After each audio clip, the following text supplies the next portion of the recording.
गाय आहे त्या देशी गायीचं संवर्धन झालं पाहिजे म्हणून हा दर्जा देण्यात आलेला आहे।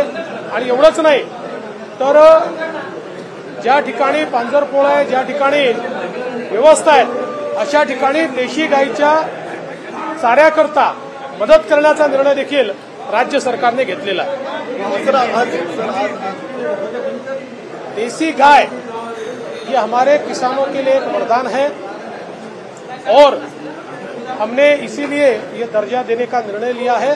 और साथ में हम लोगों ने जो हमारे यहाँ पर पांजरपोळ होते हैं वहाँ पर भी जो देसी गौ माता है उसके परिपोषण के लिए, उसके चारे के लिए मदद करने का फैसला किया है। सर, आज महत्वपूर्ण अनुसूचित मेळावा पार पडलेला आहे।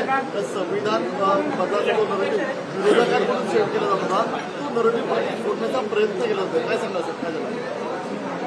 अनुसूचित जाती मोर्चा भारतीय जनता पक्षाचं संमेलन आता झालेलं आहे आणि ज्या प्रकारे संविधान बदलाचा आणि आरक्षण संपेल असा फेक नरेटिव्ह मागच्या निवडणुकीमध्ये काँग्रेस आणि त्यांच्या मित्रपक्षांनी चालवला होता, आज त्यांचा खरा चेहरा उघड झाला आहे।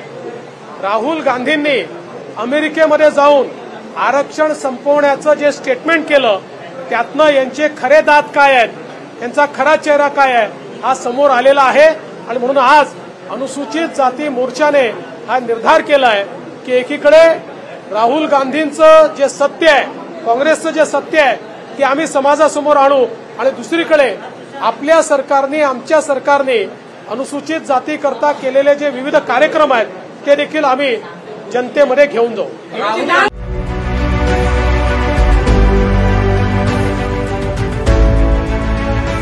CEN न्यूज, देश प्रदेश की ताजा तरीन खबरों के लिए CEN न्यूज को सब्सक्राइब करें और रहें पल पल की खबर से हर पल बाखबर।